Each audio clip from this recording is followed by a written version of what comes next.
السلام عليكم شبابنا، اخباركم ايه؟ يا رب تكونوا بخير.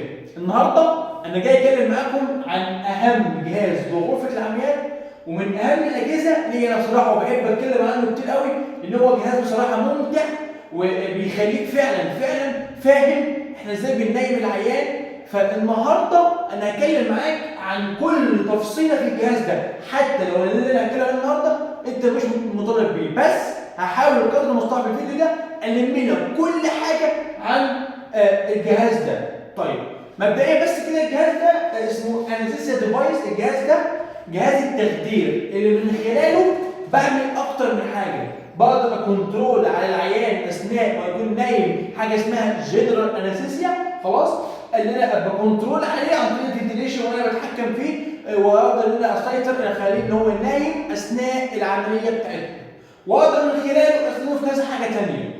قبل ما نشرح الجهاز ده انا عايز اخدك معايا كده من اول خالص، من اول المواسير البايب لاين بتاعتنا لحد كل تفصيله فيها. فنصلي على النبي ونبدا مع بعض. قرب كده معايا. بص يا سيدي، اي مستشفى في الدنيا بيكون فيها الاربع مخارج دول، دي المستشفيات الرسميه. المواسير دي اسمها العلمي حاجه اسمها البايب لاينز. بايب لاينز يعني خطوط او شبكه رئيسيه في المستشفى، بتتكون من 4 حاجات. دايما الالوان دي ثابته في جميع المستشفيات. الابيض ده الخط البايب لاين بتاع الاكسجين، الاو 2، الاكسجين اهو اسمه اكسجين، شايف معايا؟ طيب بيبقى فيه كابل او تيوب ما بينه وما بين جهاز التخدير. بيركب ازاي؟ هو عباره عن كبس، حط كده اللوك على اللوك وتدخل الجامد جوه، خلاص كده هيقفل معاك. طيب عايز افتح البايب لاين ده، بتلاقي فيه اللوك بتاعه، فوق فتحت كده قفلت، كده فتحت كده قفلت، خلاص احنا نفتح عشان عايزينه ايه؟ يشتغل معانا. طيب تاني حاجه عندنا هو الاير، الهواء، ضغط الهواء بتاعنا، في منه ال4 بار، في منه ال7 بار. ده بيستخدم في حاجتين اتنين، اما بوصله على جهاز التخدير، اما بستخدمه اثناء ما بستخدم حاجه اسمها الباور الهواء، زي ما شرحنا في فيديو باور الهواء، ونفس الكلام ليه لوك فوق بفتحه وبقفله، تمام كده؟ طيب الحاجه الاخيره حاجه اسمها الفاكيوم. الفاكيوم او السنترال سكشن دايما لونه اصفر، يبقى الاكسجين ابيض، الاير اسود، والسنترال سكشن او الفاكيوم لونه اصفر. ده جهاز الفاكيوم اللي بيعمل لي بريشر جوه البرطمان البوتل بتاعنا عشان اقدر اعمل سكشن وإريجيشن اثناء ما بشفط العيان، او اثناء ان انا بعمل سكشن للبلاد في الجرح بتاعي، او بسكشن سكريشن معينه. يبقى انا هنا كده الجهاز ده على بعضه اسمه ايه؟ الفاكيوم. خلاص كده دي اول حاجه عندنا. طيب دلوقتي عشان اعمل سبورت لجهاز التخدير بالاكسجين بجيب تيوبه زي دي بوصلها بالاوتو وافتح، وبعد كده باجي على اللوك ده كده هنا كده واركب الايه؟ الكابل بتاعي برضو عن طريق ان هو كبس ولوك بتاعنا كده. طيب ركز معايا كده، في لوك هنا تاني اسمه ايه؟ الN2O. هتقول لي يا استاذ مصطفى انت ما فيش كابل ليه؟ هقول لك دلوقتي احنا لغيناه وبقى اير الهواء، مش احنا دلوقتي قلنا جنب الاكسجين في اير هواء؟ فالN2O ده اتلغى خلاص، ما بقاش موجود دلوقتي، بقى موجود في الاجهزه الحديثه الاير. عايز تقول لي ان في الاجهزه الحديثه بيكون في كابل زي ده بالظبط كده متوصل هنا بالاير؟ ايوه يا سيدي، بيكون في كابل زي ده بالظبط متوصل بمخرج الاير. طب هنا الجهاز ده ما فيهوش اير، فاحنا معتمدين الاعتماد كله على ايه؟ على الاكسجين فقط. في الاجهزه الحديثه بيكون في ايه؟ الاير. خلاص كده؟ طيب نركز بقى مع بعض. احنا كده خلاص عرفنا البايب لاينز، وصلنا الجهاز بتاعنا بالاكسجين عن طريق الكونكتنج تيوب، عرفنا ازاي بنلوك ونخرج الحاجات دي كلها. نفهم مع بعض بقى الجهاز ده بيتكون من ايه بعد ما سمعني للمره الثانيه الصلاه على سيدنا النبي. بص يا سيدي، اول حاجه عندي في جهاز التخدير بتاعنا هو المونيتور. والمونيتور ده جهاز اخترعوه عشان خاطر اقدر اعمل اوبزرفيشن للعيان، عشان اشوف حاجه اسمها الفيتال ساينس، الV/S اللي هي الفيتال ساينس. فيتال ساينس هي العلامات الحيويه. فدوس على زر الباور هنا كده، خلاص يفتح معايا الجهاز، اقدر من خلاله اعرف الاي سي جي بتاع العيان، اعرف الضغط بتاع العيان، البلاد بريشر، اعرف الساتوريشن بتاع العيان. يبقى الجهاز ده بيباشرني العلامات الحيويه الخاصه بالعيان اللي عندي. الجهاز ده اسمه ايه؟ المونيتور. طبعا ليه كابلات هنا بنوصلها، ده الكابل الخاص بالقف بتاع الضغط اهو، خلاص بنوصله معانا، وده الكابل الخاص بالبلس اوكسيمتر. خلاص كده؟ طيب بيفتح معايا بالشكل ده، خلاص بقيس عامل الضغط منين؟ بعد ما الف القاف بتاعنا على الدراع العيان، عندك هنا اهو علامه القاف ستارت، وهنا ايه؟ وهنا الستوب بتاعنا، وهنا لو عايز اعمله سايلنت الى اخره يعني. ليه موداته ونظامه، فالجهاز ده اسمه ايه؟ اسمه المونيتور الخاص بان هو بيقيس لي حاجه اسمها الفي/اس اللي هي الفيتال ساينس، العلامات الحيويه الخاصه بالعيان. لو انت حتى الان فاهم معايا ركز بقى في اللي جاي، اللي جاي ده بقى هو الاهم. احنا قلنا احنا هنفتح الاكسجين وهنوصل الكونكتنج تيوب بالجهاز بتاعنا. قول لي بقى يا استاذ مصطفى رحله دخول الاكسجين لحد ما يخرج من المخرج ده عشان يوصل للعيان. الرحله دي بقى هل هو الاكسجين ده بيمر على حاجه جوه؟ ايوه بيمر على حاجات جوه. فركز كده معايا. بص يا سيدي، الاكسجين جه على الجهاز بتاعنا من جوه، ايه اللي حصل؟ اول حاجه بيمر عليها جوه حاجه اسمها جهاز جوه الجهاز ده، بس مش باين معانا هو جواه حاجه اسمها بريشر ريجيليتور. ايه يا عم الجهاز ده؟ ده منظم لضغط الاكسجين. ضغط الاكسجين في المستشفيات بيبقى عالي، فما ينفعش ادخل لرئه العيان اكسجين ضغطه عالي، لان هو هيدخل لي العيان في حاجه اسمها نيموثوركس. نيموثوركس يعني امتلاء رئه العيان بايه؟ بحاجه اسمها الاكسجين او بهواء جوه، فانا مش عايز ادخل جوه ضغط زياده عن اللزوم. فقال لك النورمال رينج ان انا ادخل اكسجين جوه العيان بيكون ضغط الاكسجين 4 بار. فالبريشر ريجوليتور ده وظيفته ايه؟ ان هو يحافظ لي انه يقلل لي ضغط الاكسجين اللي داخل لي لحد 4 بار. يبقى اول حاجه الاكسجين بيعدي عليه حاجه اسمها ايه؟ البريشر ريجوليتور، جهاز جوه الجهاز ده. طيب تاني حاجه بعد ما يعدي على البريشر ريجوليتور يقوم جاي معدي على الفلوميتر. ده اسمه فلوميتر، شبيه بالفلوميتر اللي بتعلقه عشان خاطر تدي جلسه العيان. ده اسمه ايه؟ فلوميتر. يبقى الاكسجين جه من البايب لاين، دخل على جهاز التخدير، عدى على البريشر ريجوليتور، نظمه على ضغط 4 بار او اقل من 4 بار، ده الحد الادنى بتاعنا، تمام؟ حد الاقصى اسف. طيب بعد كده يعدي حاجه اسمها ايه؟ الفلوميتر. الفلوميتر ده بيتكون من لاين خاص بالاو 2 ولاين خاص بالان 2 او. احنا قلنا في الاجهزه الحديثه لغى الان 2 او. طب افهم بس لغوه ليه؟ قال لك ان هو سبب في موت اكثر من مريض، بيسبب سميه فبيموت المرضى، فقال لك هنلغيه ونحط مكانه الاير اللي هو الهواء. فالاجهزه الحديثه هتلاقي فيها لاين خاص بالاير، عشان كده البايب لاين الخاص بالاير بنوصله بالكونكتنج تيوب ايه زي بالظبط موضوع الاكسجين بالظبط. طيب الاكسجين ده بفتح ضغط الاكسجين ده معايا كده اهو عشان اقدر اعرف الاكسجين ده بيوصل لحد فين. فاحنا عندنا اقصى حاجه عندنا يديني 10 لتر في الدقيقه، 10 لتر في الدقيقه اكسجين اهو.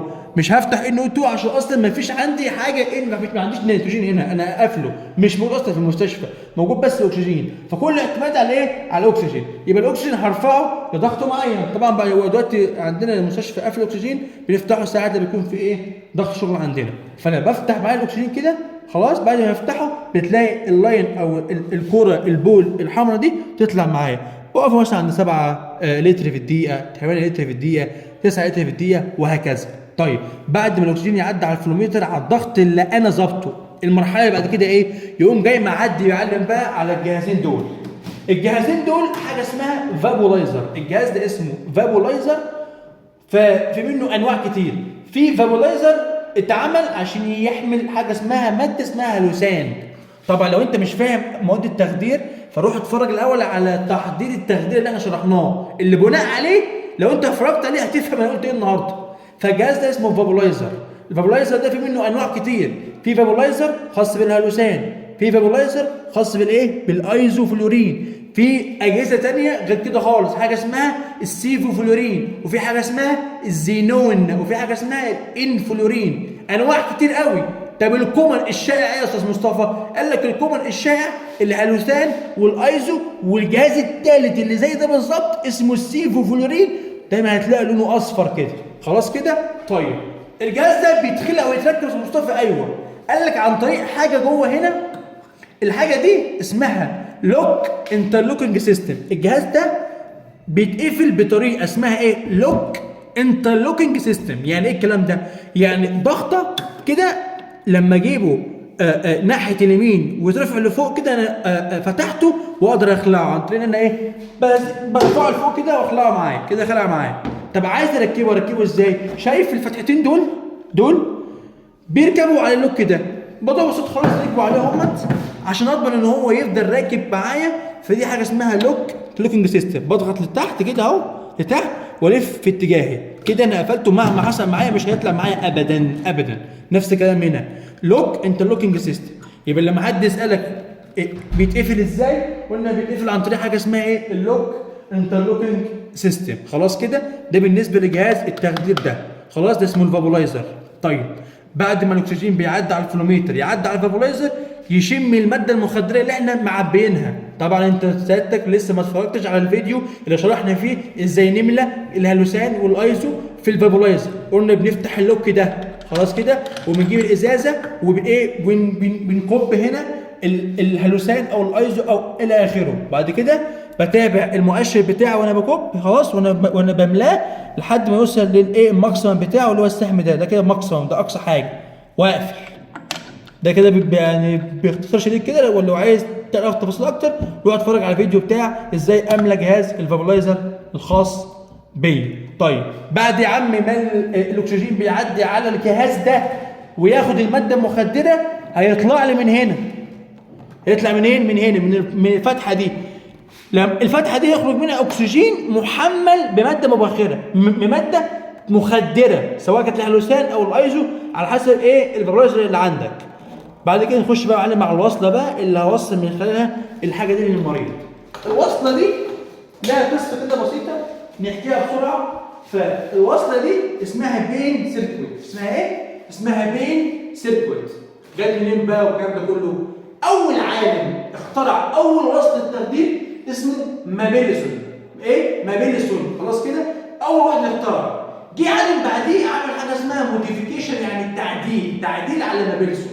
قال لك مابيلسون كان عامل وصلتين خرطومين، واحد يطلع اكسجين والتاني ياخد نفس وياخد النفس اللي خارج من العيان. يعني في الاجهزه القديمه وفي برضه بعض الاجهزه الحديثه كان عامل زي وصلتين كده خرطومين خلاص، واحد بياخد اللي خارج من الجهاز واحد بياخد اللي راجع. يعني الداخل انسبيراتوري والاكسبيراتوري. دي واحد اسمه بين عمل موديفيكيشن تعديل على مابيلسون ده، فعمل سيستم كده لطيف اسمه جو اكسيال سيستم. اسمه ايه؟ جو اكسيال سيستم. والسيستم ده قال لك ايه يا عم؟ قال لك بدل ما اعمل وصلتين هعمل وصله واحده فيها خرطومين جوه بعض. يعني وصله فيها خرطومين يدخل لي ويخرج لي الاكسجين في وصله واحده بدون ما اعمل خرطومين. يعني خرطوم واحد خلاص وجواه خرطوم تاني، الخرطومين دول واحد بيدخل وواحد بيخرج، اللي هي زي الوصله اللي انت شايفها دي. وصله واحده بوصلها بالايه؟ بجهاز التخدير بتاعي خلاص كده. هي دي انت شايف بس بتتكلم ان هي خرطوم واحد زي ماسكه ده، لكن في جواه خرطوم تاني صغير اهو، واحد بيدخل النفس للعيان واحد بياخد النفس اللي خارج من العيان. وصله واحده. فعايز تقول لي انا صح الاثنين شغالين والاثنين هتكون في باقي المستشفيات.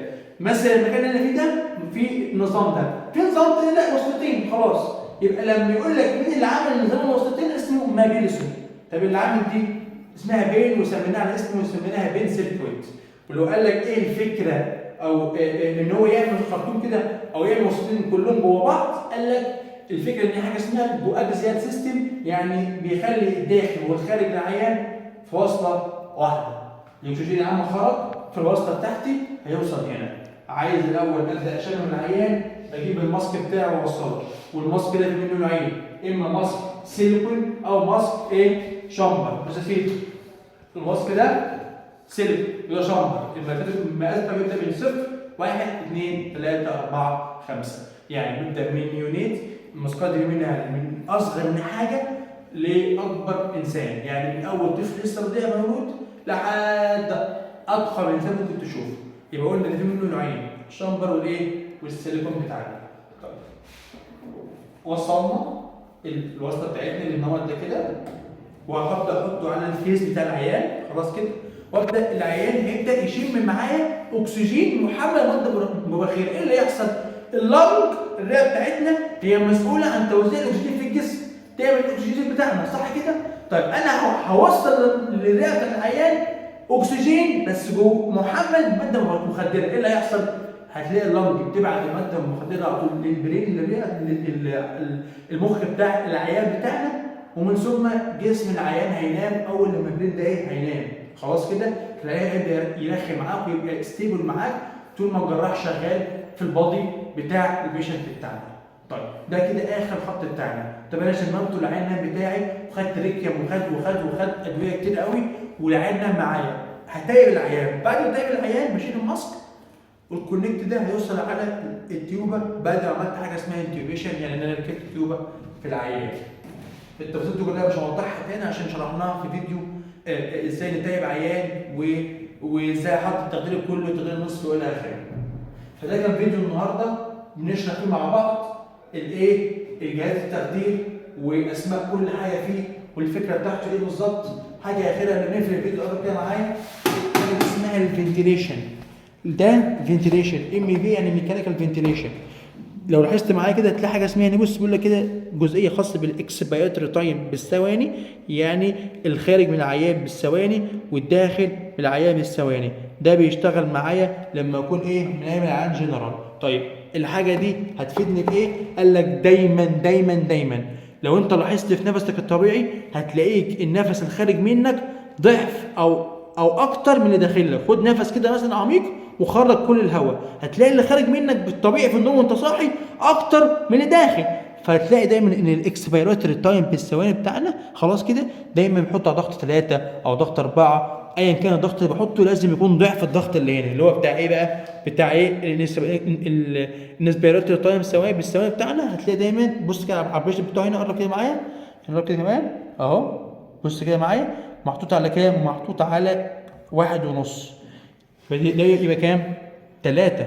طب لو ده 4 يبقى ده كام؟ 2. دايما اللي خارج ضعف اللي داخل، ده في الانسان الطبيعي. طيب بص كده معايا كده يبقى احنا كده قلنا دايما اللي خارج ضعف ضعف اللي داخل.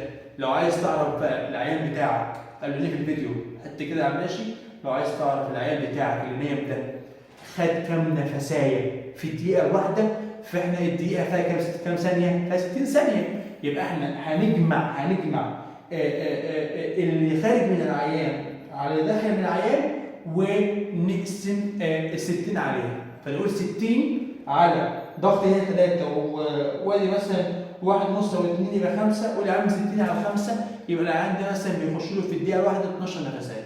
لو عايز تعرف هو بياخد كام نفس في الدقيقه يبقى هو ده بياخد 12 نفس في الدقيقه. طبعا ده اندر كنترول فنتيليشن، انت اللي متحكم في العيان مش هو اللي متحكم في نفسه. خلاص كده ده بشكل عام جهاز التخدير بكل جزئيه فيه. اتمنى يكون ربنا وفقني ان انا اوصل لك معلومه وافهمك الدنيا فيها ماشيه ازاي. ولو حد ما كانش فاهم حاجه جديده النهارده تابعني على الكومنتات حاول اوضحها لك بالكتابه. لو الدنيا عندك مش واضحه المصطلحات لو ما كانتش وضحت في الصوت بتاع الفيديو قول انت عايز مصطلح ايه اكتبه لك وان شاء الله ربنا يقدرنا كده نحاول نفهمكم كل حاجه باذن الله. نشوفكم على خير الفيديو الجاي. السلام عليكم.